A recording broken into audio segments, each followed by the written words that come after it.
나는 참 포도나무요 내 아버지는 농부라.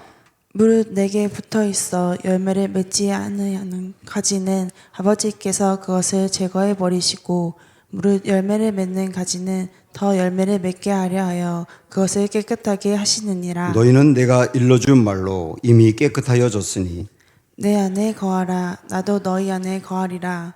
가지가 포도나무에 붙어 있지 아니하면 스스로 열매를 맺을 수 없음 같이 너희도 내 안에 있지 아니하면 그러하리라. 나는 포도나무요 너희는 가지라. 그가 내 안에 내가 그 안에 거하면 사람이 열매를 많이 맺나니 나를 떠나서는 너희가 아무것도 할 수 없음이라.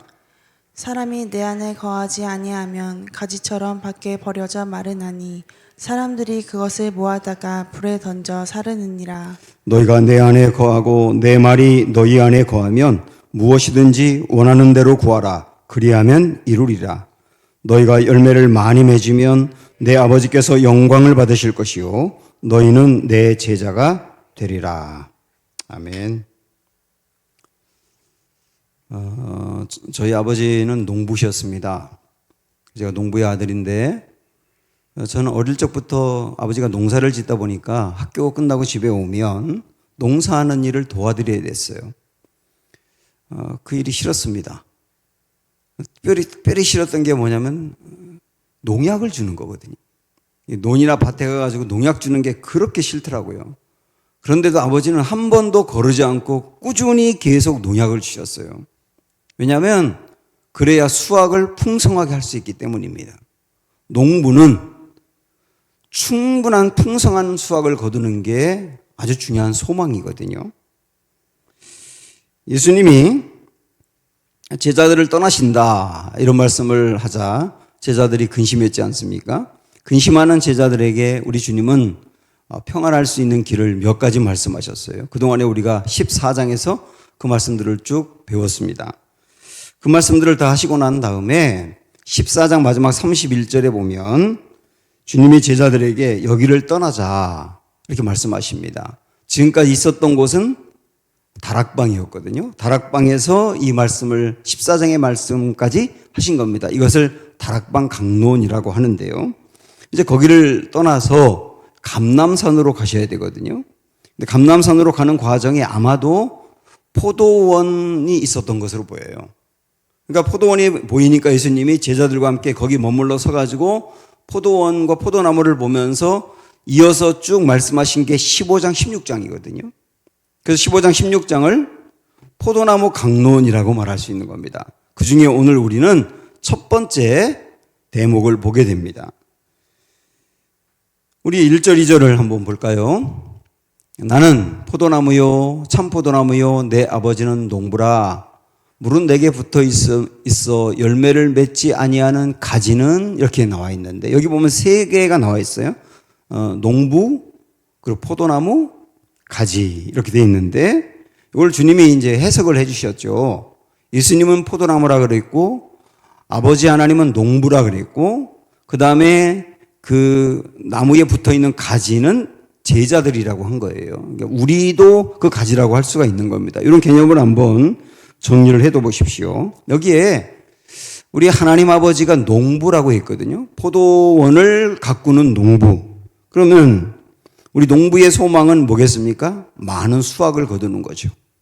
많은 수확을 거두는 거. 하나님이 우리에게 갖는 중요한 소망은 뭐냐? 열매를 많이 맺는 거예요. 하나님은 우리가 구원받는 것에 가장 큰 관심이 있지만, 그러나 구원받는 것에만 관심이 있는 것은 아닙니다. 뭐와 똑같으냐면, 우리가 자녀를 갖고 싶어서 나 아이 갖고 싶다, 아이가 생겼으면 좋겠다, 그렇게 소망을 가지고 있는데, 근데 아이가 낳았다고 할 때 그 자체가 소망으로 끝나는 게 아니라, 그러면 그 다음에 태어난 아이가 잘 성장하고 건강하게 성장해서 훌륭한 사람이 돼서 하나님의 뜻대로 살고 뭐 그러는 소망이 있는 거 아닙니까? 그처럼 우리 하나님 아버지도 우리가 구원받아 다시 태어난 하나님의 백성이 됐다면 그것으로 끝나는 게 아니라 많은 열매 맺기를 원하신다. 당연한 얘기죠. 그래서 여기 2절에 보면 이 중간에 열매를 더 맺게 하려 하여 이런 말씀이 끝에쯤에 나오거든요. 이 더가 more거든요. 영어로 more. 더 많이, 더 맺기를 원한다. 그리고 5절에 가보면 열매를 많이 맺기 원한다 그랬는데 여기서 말하는 많이는 much거든요. 영어로. much. 그러니까 more도 있고 much도 있고. 근데 8절에서도 많이라고 또 much라고 나와 있는데 이걸 보면 우리 농부이신 하나님은 우리들에게 거는 기대가 뭐냐면 최대한 많은 열매를 풍성하게 거두기 원한다는 거예요. 일단 그거 한번 생각을 해둬 보세요. 그런데 2절의 말씀을 보면 여기에 두 개의 가지가 나와 있습니다. 자, 우리 2절을 한번 보십시오. 무릇 내게 붙어 있어. 일단 붙어 있다 그랬거든요. 근데 열매를 맺지 아니하는 가지가 있다고만 나옵니다. 열매를 맺지 아니하는 가지 붙어 있는데 그 가지는 아버지께서 그것을 제거해 버리시고 또 하나 두 번째 가지는 뭐냐면 무릇 열매를 맺는 가지가 있답니다. 열매를 맺는 가지는 더 열매를 맺게 하려 하여 그것을 깨끗하게 한다. 이렇게 나와 있죠. 분명히 두 개의 가지가 있다고 나와 있지 않습니까? 자, 이 두 개의 가지 중에 열매를 맺지 않는 가지가 있단 말이에요. 근데 이 열매를 맺지 않는 가지는 어떻게 한다 그랬냐면 제거한다 그랬어요. 그 열매를 제거한다. 6절의 말씀을 가면 밖에 버려져 마른다. 그리고 그것을 모아 불사른다. 이렇게 굉장히 과격하게 말씀하고 있습니다. 굉장히 심각한 얘기잖아요. 그러면 열매를 맺지 아니하는 나무는 제거하고 밖에 버려져 불살라 버린다. 이것은 결국 심판을 얘기하는데 그러면 이 말씀은 우리가 교회를 다니고 예수님을 믿으면서 열매를 맺지 아니하면 하나님이 우리를 버리신다는 건가? 우리가 심판을 받는다는 건가? 그러면 만일 그렇다고 한다면 저와 여러분 다 포함해서 우리 중에 누가 온전히 하나님 앞에 갈 수 있고 이 심판에서 벗어날 사람이 누가 있겠어요? 이런 심각한 고민이 생기지 않습니까? 이 말씀이. 그리고 우리 예수님은 내게 속한 자는 내가 절대로 버리지 않고 영원히 살리고 끝까지 책임지겠다고 하셨는데 그 말씀과 이 내용도 배치가 되지 않습니까? 이게 무슨 뜻일까요? 일단 붙어 있다 그랬는데 붙어 있는데 열매를 맺지 않는다 이랬거든요. 대번 누가 생각이 나냐면 가룟 유다 생각이 납니다. 가룟 유다는 모든 걸 버리고 예수님의 제자가 되었고 예수님을 따랐습니다. 그런데 예수님을 팔았어요. 예수님께서 가룟 유다 마음에 예수님을 팔려고 하는 생각이 있는 걸 아시고 제자들 모두 모아놓고 뭐라고 하셨어요? 너희 중에 한 사람이 나를 팔 거다 그러셨잖아요. 그때 제자들은 그 이야기를 듣고 나서 유다를 쳐다본 게 아니에요. 제자들이 만약에 유다 저놈이 예수님 팔 것 같아 그러면 예수님의 말씀이 떨어지는 순간 전부 다 유다를 봤을 겁니다. 근데 아무도 유다를 안 봤거든요. 그리고 뭐라고 얘기했냐면 누가요? 누가요? 자기들끼리 누구야 누구? 이렇게 말하고 추호도 유다가 예수님을 팔 거라고 생각을 안 한 거예요. 그 말은 뭐냐면 제자들이 생각할 때 자기들이나 유다나 예수님 믿는 게 똑같아 보였다는 겁니다. 그런데 그 유다가 예수님을 팔았거든요. 그리고 나서 그 다음에는 심판을 받았거든요. 결국은 유다 이야기를 여기서 우리가 생각하면서 붙어 있는 것 같았는데 예수님을 실제 믿고 붙어 있는 것 같았는데 실제는 안 붙었었다는 얘기예요. 그런 사람이 예수님 공동체 안에 있었다는 것이죠. 유다는 다른 제자들이 볼 때는 예수님께 붙어 있는 사람처럼 보였는데 실제는 예수님이 그리스도고 하나님인 것을 믿지 않았고 실제는 안 붙어 있었다는 얘기예요. 그런 사람들은 결국은 떨어져 나가고 심판으로 간다. 이런 말씀하고 있는 거 아닙니까? 저 이 말씀 이렇게 묵상을 하면서 이 등골이 오싹하더라고요. 전혀 예수님과 상관없는 사람을 말하는 게 아니라 겉으로 볼 때 붙어 있는 것처럼 보이는 사람을 말한 거예요. 그러니까 우리 중에서도 우리 교우들 중에서도 분명히 교회를 다니고 예수님 믿는 것 같고 예수님께 붙어 있는 것 같은데 실질적으로는 붙어 있지 않은 사람이 있을 수도 있구나. 이런 생각하니까 얼마나 담임 목사로 긴장이 되겠습니까? 여러분 어떠세요? 저는 우리 중에 단 한 사람도 가룟 유다 같이 이렇게 겉으로 볼 때는 붙어 있는 것 같지만 실제는 떨어져 있는 사람이 없기를 바라고요. 그럴 수 있도록 여러분 목회에 최선을 다하도록 하겠습니다. 이거는 영원히 재해버리느냐 불태워버리느냐라고 하는 심각한 문제이기 때문에 그래요. 이런 가지가 하나 있다는 거죠. 근데 또 하나, 두 번째 가지가 뭐냐면 열매를 맺는 가지예요. 열매를 맺는 가지. 그런데 열매를 맺는 가지는 열매를 더 맺게 하려 하여 어떻게 했다고 그랬냐면 깨끗하게 한다 그랬거든요. 그럼 열매가 있고 열매를 맺는 가지인데 더 많이 맺게 하려고 깨끗하게 한다. 이게 무슨 뜻일까요? 깨끗하게 한다라고 하는 말은 아주 쉽게 말씀드리면 가지치기를 말하는 겁니다. 가지치기. 근데 그걸 왜 깨끗하게 한다고 표현했느냐? 조금 한번 들어보세요. 가지치기를 말하는 거예요. 농부가 포도나무를 이렇게 가꾸게 되면 반드시 가지치기를 합니다. 불필요한 가지를 과감하게 잘라버려요. 잔가지도 잘라버려요.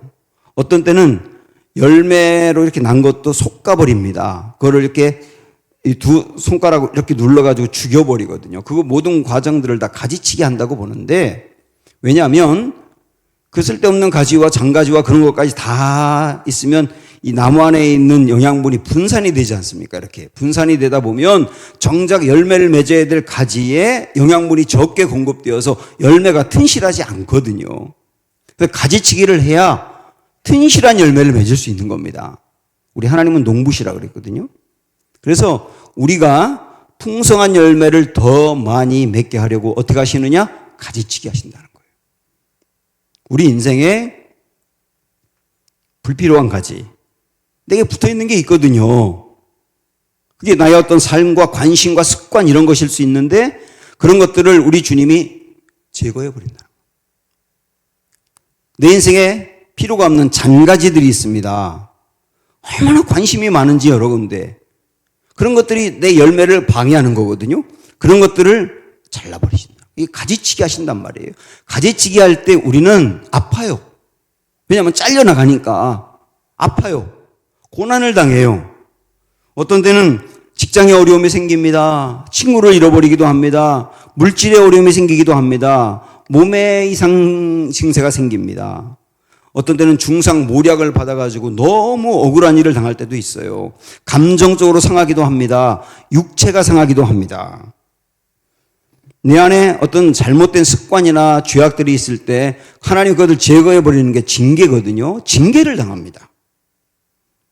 그래서 많이 찔리기도 합니다. 근데 여러분 이게 전부 다 뭐라 그랬냐면 가지치기다. 가지치기. 그래서 우리는 그런 일을 당할 때 어떻게 생각해야 되느냐면 내가 나의 인생의 가지를 쳐내고 있는 과정이다. 왜? 그래야 풍성한 열매를 맺으니까. 그렇게 받아들이시는 게 아주 중요합니다. 그래서 야고보서 1장에 시련이라고 하는 것은 궁극적으로 우리를 인내하게 만들고 우리를 온전하게 만든다고 했거든요. 시련이라고 하는 게 인생의 가지치기 과정인데 그런 것들이 결국은 나를 인내하는 사람으로 그리고 나를 하나님이 기뻐하는 온전한 사람으로 세워가는 과정이라는 거예요. 이렇게 받아들인다면 우리는 내 인생의 가지를 쳐내는 과정을 겪을 때 아플 때 절대로 자기 연민에 빠져서 허우적거리지 마십시오. 그리고 실망에 빠져가지고 불평하지 마시고요. 우울해하지도 말고 그리고 내 생각대로 되지 않았다고 해서 불안해하지 마십시오. 우리가 솔직히 말씀드려서 이런 가지치기 과정까지도 감사로 받아들이기는 어렵고 기뻐하기도 쉽진 않지만 그러나 이거 하나는 꼭 붙들자 말입니다. 지금 내가 풍성한 열매를 맺기 위해서 가지치기 과정이야.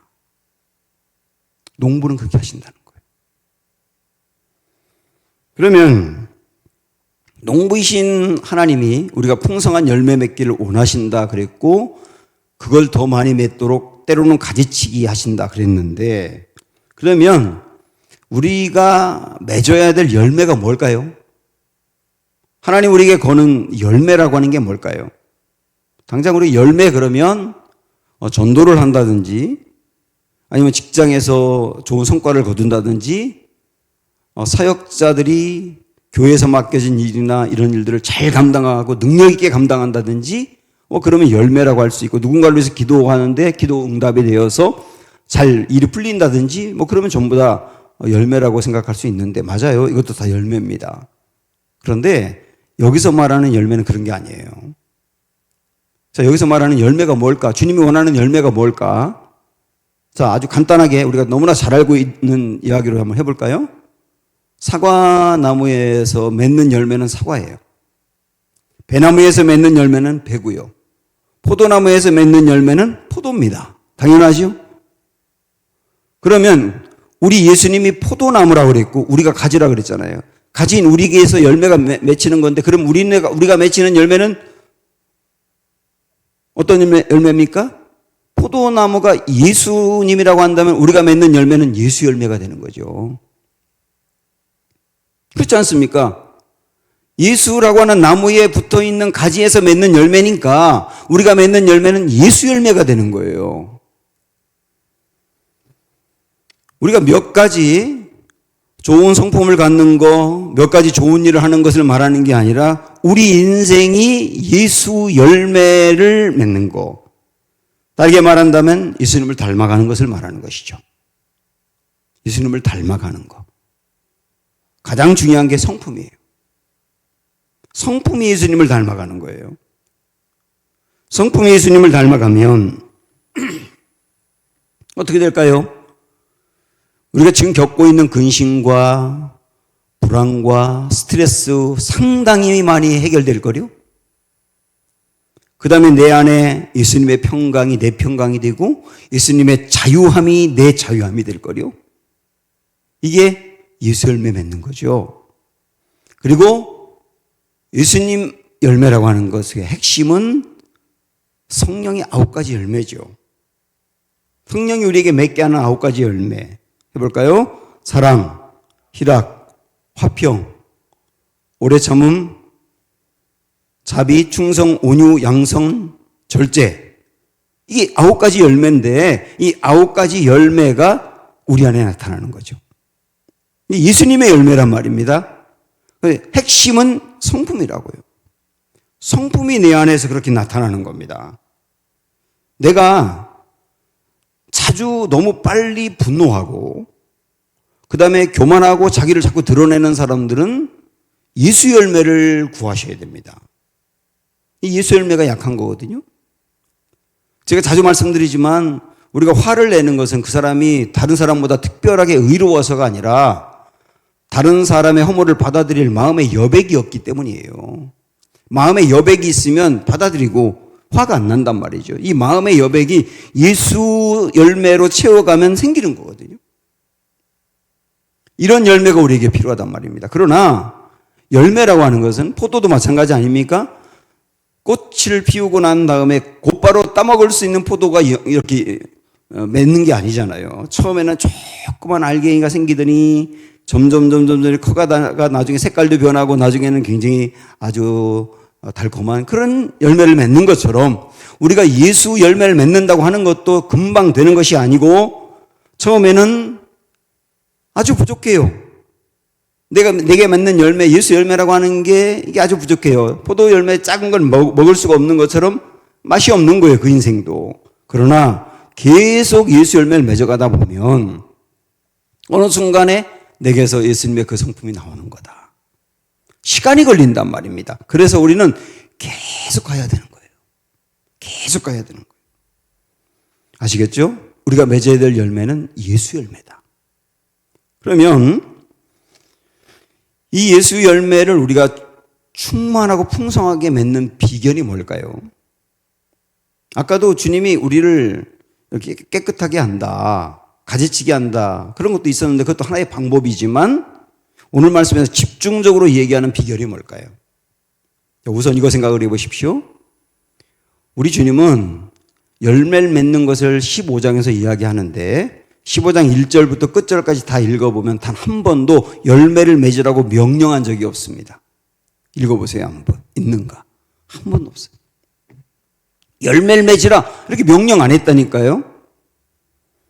오히려 우리 주님이 명령한 것은 바로 이겁니다. 4절 말씀 보시면 내 안에 거하라. 그렇게 명령하셨어요. 내 안에 거하라. 이 명령을 수도 없이 하십니다. 11절까지 읽어보면 10번이 나와요. 10번. 내 안에 거하라, 내 안에 거하라. 명령을 10번 하고 있다고요. 계속 보시면 나도 너희 안에 거하리라. 가지가 포도나무에 붙어 있지 아니하면 스스로 열매를 맺을 수 없음같이 너희도 내 안에 있지 아니하면 그러하리라. 이렇게 말씀했는데요. 자, 보세요. 여기 내 안에 거한다. 예수님 안에 거한다. 그거를 다르게 뭐라고 말했냐면 예수님께 붙어 있다 이렇게 말했어요. 예수님께 거한다는 것은 예수님께 붙어 있다는 뜻이거든요. 내 안에 거해, 내 안에 거해, 나에게 붙어 있어, 나에게 붙어 있어 10번이나 명령하셨단 말이에요. 요게 비결이라는 거예요. 요게 열매를 맺으려고 하는 게 아니라 붙어 있어야 된다는 거죠.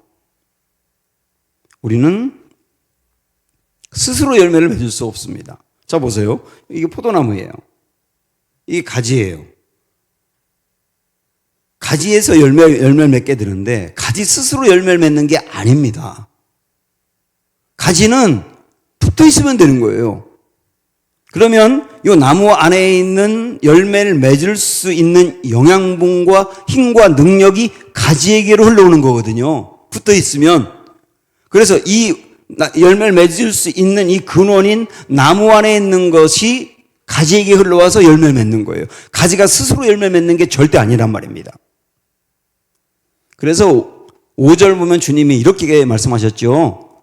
나는 포도나무요 너희는 가지라라고 한 번 더 말씀하신 다음에 그가 내 안에 내가 그 안에 거하면 사람이 열매를 많이 맺나니 나를 떠나서는 너희가 아무것도 할 수 없습니다. 이게 무슨 말이에요? 나에게 붙어있지 않고는 열매 절대 못 맺어.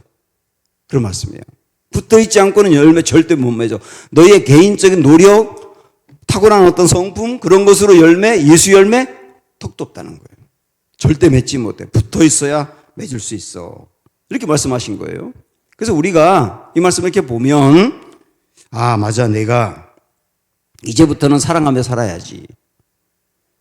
그 사람을 사랑해야지. 이제부터는 기뻐하려고 노력해야지. 평안하게 살려고 노력할 거야. 예수님의 열매를 맺을 거야. 이렇게 결심할 필요가 없는 거예요.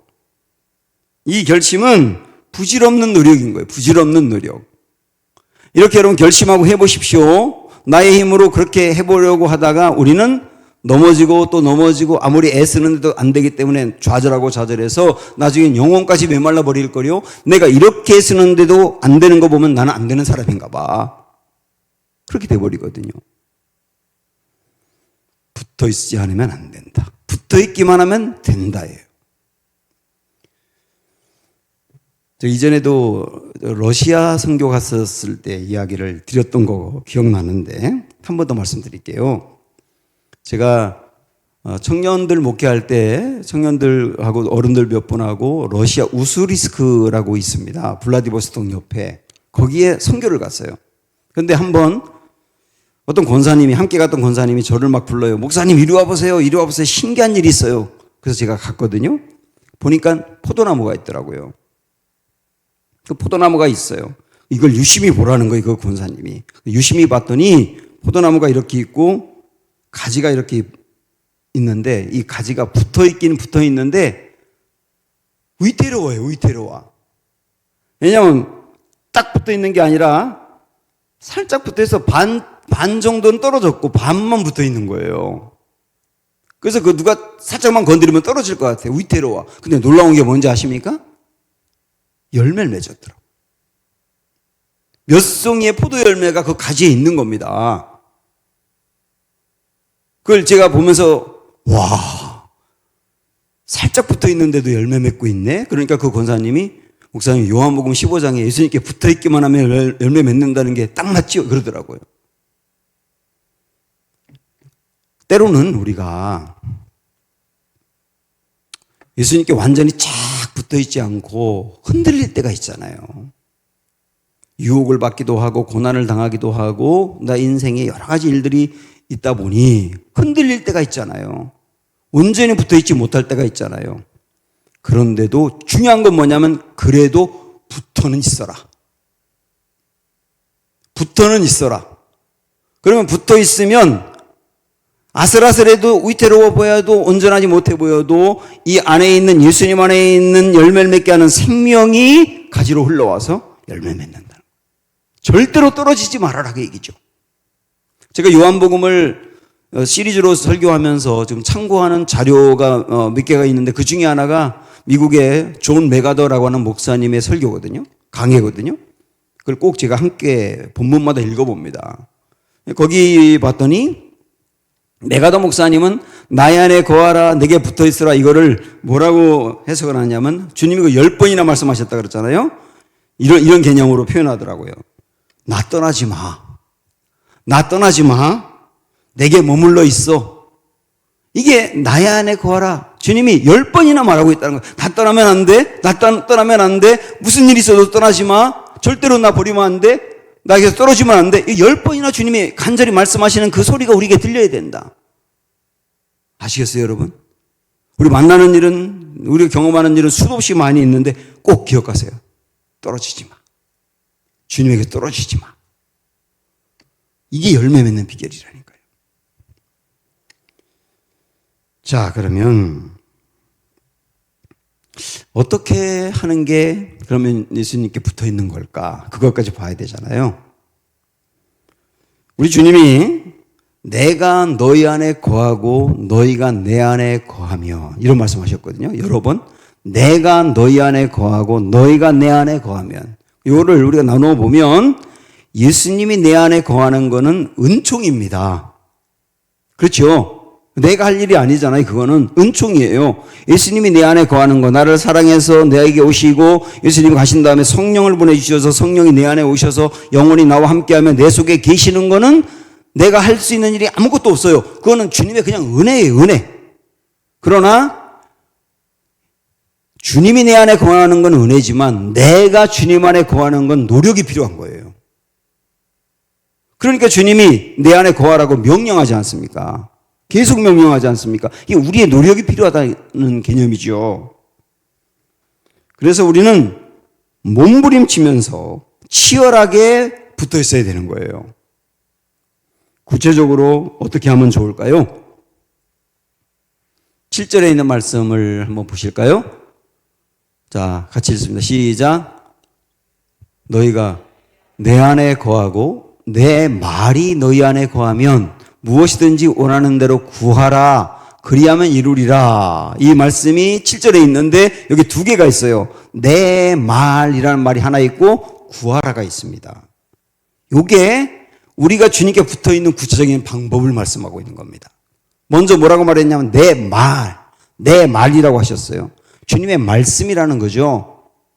주님은 다른 구절에서 계속 뭐라고 하셨느냐면 내가 너희 안에 거한다. 내가 너희 안에 거하면 이렇게 말씀하셨는데 7절에서는 그걸 바꿔서 내 말이 너희 안에 거하면으로 바꾸신 거예요. 결국 그 말은 뭐냐면 주님이 내 안에 거한다는 말은 주님의 말씀이 내 안에 거한다는 뜻이고 내가 주님께 붙어있다는 말은 내가 말씀과 붙어있다는 뜻이에요. 그렇죠? 그래서 내가 주님께 붙어있다. 애매하지 않습니까? 어떻게 하면 되느냐? 말씀과 붙어 있다는 거예요. 말씀과 붙어 있다. 예수님은 보이지 않고 말씀은 보이지 않습니까? 그 말씀과 붙어 있는 거예요. 이 말씀을, 우리에게 주신 이 말씀, 주님의 말씀을 가까이 하며 그것을 내 마음에 담으셔야 됩니다. 마음에. 우리 주님은 하나님의 말씀을 생각에 담아라 라고 말씀하지 않고 입술에 담아라 말씀하지 않고 마음에 담아라 마음에 담아라. 이 말씀을 마음에 담는 가장 중요한 일 중에 하나가 묵상입니다. 하나님의 말씀을 묵상하는 거예요. 이 말씀을 끊임없이 묵상하면서 붙들고 나아가는 게 결국 뭐냐? 하나님의 말씀이 내 안에 담겨지는 일이고 그게 바로 주님과 붙어 있는 거다. 이렇게 말씀한 거예요. 구체적으로. 이게 중요한 일입니다. 여러분 이걸 하셔야 되는 거예요. 어제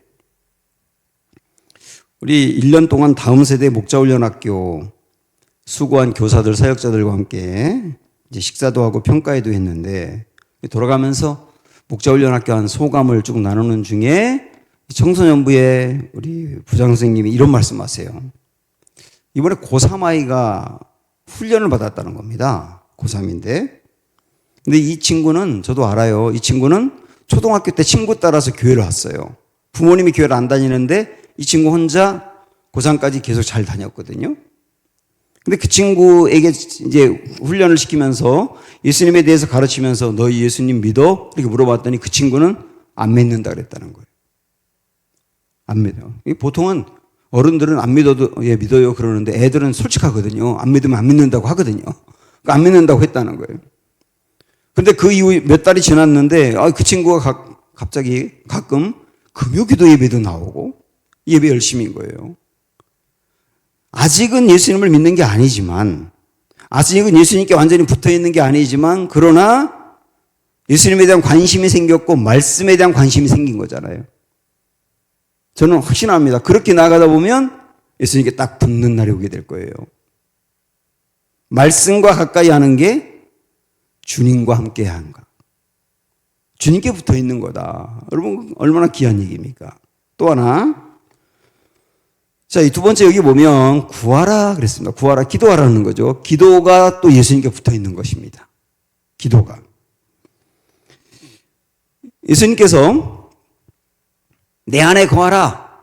내 안에 거하라. 나도 너희 안에 거할게. 이런 말씀을 계속 반복적으로 하시는 중간에 기도에 대한 말씀하셨단 말이죠. 그러면 이건 우리가 당장 해석해도 이 기도라고 하는 게 예수님 안에 거하는 하나의 방법이라는 얘기죠. 그런데 이 구하라 앞에 내 말이 너희 안에 거하면 하고 말씀 얘기를 하셨단 말입니다. 그래서 이걸 같이 연결을 하면 우리가 주님께 구하되 말씀과 기도를 연결해서 구하라는 거예요. 말씀을 펴놓고 묵상하며 내 마음에 그 말씀을 담고 마음에 담은 말씀대로 기도하라는 겁니다.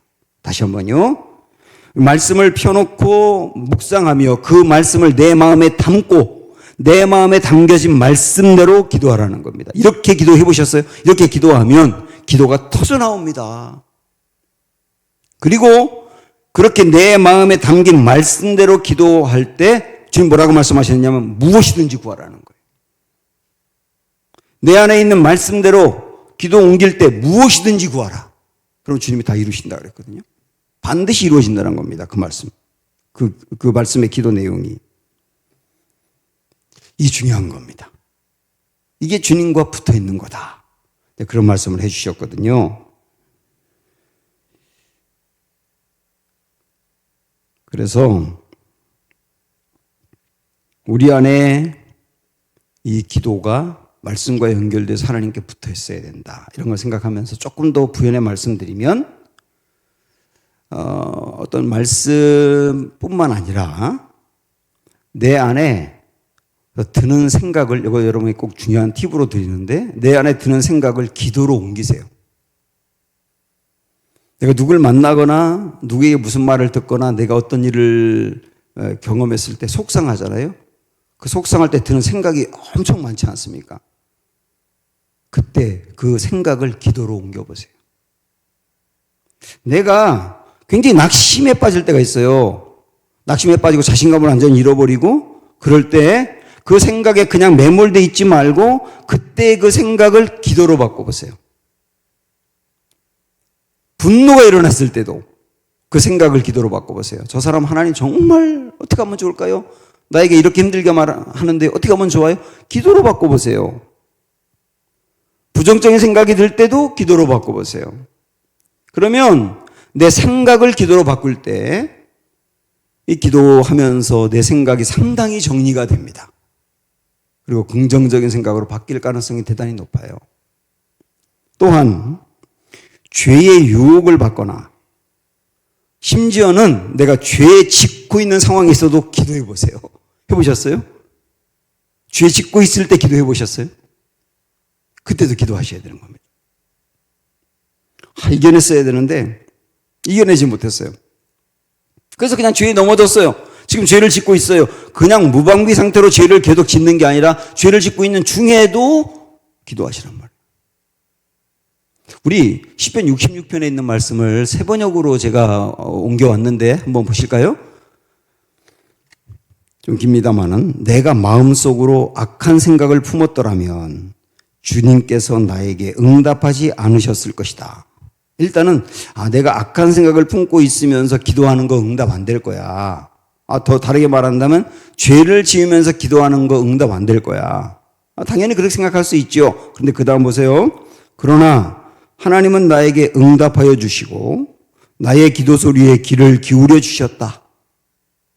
내가 아마 다윗이 어떤 일로 인해서 죄 가운데 빠져 있었나 봐요. 악한 생각을 그거 하고 있어요, 지금. 악한 생각을 하고 있는데 그 악한 생각하면서 지금 기도해도 하나님 들어주지 않을 거야 하고 그래도 기도했는데 그거 하나님 들어주셨다는 거예요. 어떻게 기도했을까요? 주님, 제가 지금 이 유혹에 빠져 있어요. 제가 지금 죄를 짓고 있어요. 하나님 어떻게 하면 좋아요? 저를 건져주세요. 뭐 이런 기도하지 않았겠습니까? 그런 기도를 했단 말입니다. 근데 주님이 그 기도를 들어주셨대요. 죄 짓고 있는 중에도 드린 기도를 들어주셨단 말이죠. 내 기도를 물리치지 않으시고 한결같은 사랑을 나에게 거두지 않으신 하나님 찬양 받으십시오 하면서 하나님께 찬양하고 있습니다. 하나님, 내가 죄를 짓고 있는 중에도 나를 건져달라고 기도했는데 건져주셨군요. 우리도 그렇게 기도해야 되는 거죠. 하나님은 온 우주를 통치하시는 크고 광대하신 분이지만 동시에 우리 한 사람 한 사람의 마음에 속상한 것도 아시고 처지도 아시고 우리의 관심을 갖고 우리의 생각까지도 헤아리시는 하나님이십니다. 또 어떤 사람이 이것을 하나님은 거시적인 하나님이면서 미시적인 하나님이다 이렇게 재밌게 표현하고 있거든요. 우리의 일상적인 삶에서 일상적으로 만나는 일에 하나님과 붙어 있는 상태에서 기도할 때 하나님은 들으시고 도우시는 분이다. 여러분, 이거를 우리가 이제 이번 일주일 동안 경험해 가시며 예수님과 붙어 있는 게 이런 거구나. 그때 이런 열매를 맺는구나 하는 것을 이제 경험해 가시면 좋으리라고 생각을 합니다.